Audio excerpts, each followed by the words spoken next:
लगायत साल्पा विकास बैङ्कको आइपिओ होल्ड गर्नुहुने लगानीकर्ताले चाहिँ यहाँ हेर्नु होला है आजको मार्केट प्राइस। मान्छेहरूले चाहिँ यत्रो धेरै चाहिँ बाई क्वान्टिटीमा आइरहेको छ। अहिले 1894वटा क्वान्टिटीमा चाहिँ बाइङ अर्डर आइरहेको छ भने सेलरहरू अलिकति बढी देखियो र भर्खरैसम्म चाहिँ यो लाइभ मार्केट हो, त्यही भएर भर्खरसम्म चाहिँ 2000सम्म चाहिँ यहाँ फ्लोर सिट देखाउन चाहन्छु मैले। 2000सम्म चाहिँ आजको मार्केटमा चाहिँ कारोबार भइसकेको छ है। यहाँ 2000सम्म यहाँ देख्न सक्नुहुन्छ है। 2000सम्म मान्छेले चाहिँ बेच्न सफल भइसकेका छन् र प्राइस अझै पनि बढ्न सक्ने सम्भावना छ। तर मान्छेहरूले अत्तालिएर बेचिराख्नु भएको छ, अब चाहिँ घट्छ नै होला भन्ने मेन्टालिटीले चाहिँ मान्छेले बेचिराख्नु भएको छ। तर यहाँ अर्डर हेर्ने हो भने चाहिँ 2005 रुपियाँसम्म चाहिँ मान्छेहरूले राखिराख्नु भएको छ है।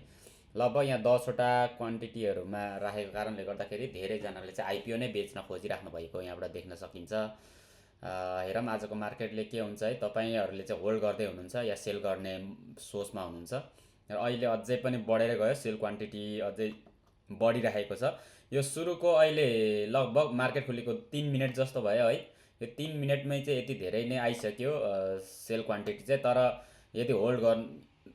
तर यदि यतापट्टिको बायरहरूले यत्रो महँगोमा पनि किन्न तयार हुनुहुन्छ भने चाहिँ, यत्रो महँगो प्राइस लगाएर किन्न तयार हुनुहुन्छ भने चाहिँ अझै पनि यसको यो कम्पनीमा चाहिँ केही न केही देखेर नै पक्कै पनि यहाँ किन्न खोजिराख्नु भएको छ। र यता बेच्ने आइपिओ होल्ड गर्ने लगानीकर्ताहरूले चाहिँ अब यसबाट चाहिँ योभन्दा माथि प्रफिट बुक गर्न सकिँदैन भन्ने हिसाबले होला सायद बेच्नलाई चाहिँ यहाँ अर्डर हालिराख्नु भएको छ। यो एकैछिनमा जिरो हुन्छ है, किनभने यता जति यतापट्टि अर्डर राख्यो त्यति नै बिक्री भइरहेको छ, त्यस कारणले लगभग जेरो छ। तर अहिलेको मार्केट हेर्दाखेरि चाहिँ आज घट्ने हो कि भन्ने चाहिँ एज्युम गर्न सकिन्छ।